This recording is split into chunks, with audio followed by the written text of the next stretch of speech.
What's up, guys? My name is Brian. Today we're going to learn how to build a web page. As you can see, I'm typing in this window. Don't worry if you don't understand what I'm typing, I'll explain it as I go. That is the basic structure of a web page. You're turning HTML on and turning it off. As you can see, this window's a notepad. It's a plain text editor you have on any Windows machine.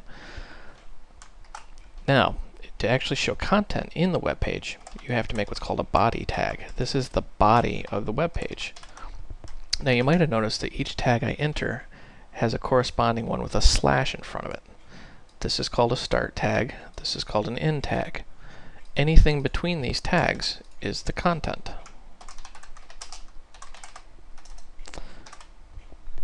Now, this is a basic web page. It might not look like much, but believe me, it's a web page.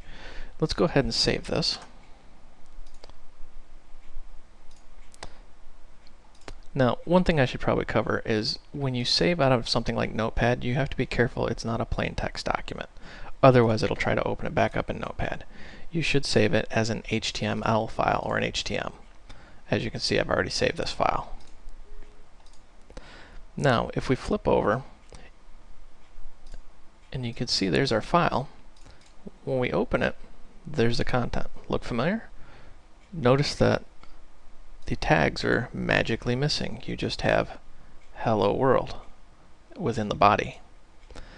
That might seem a little mysterious to you, but let me just explain it this way. The web browser will process these tags and not display them, but these tags will define how things are rendered on the screen. Next couple of videos we'll be showing you how to make things look a little prettier.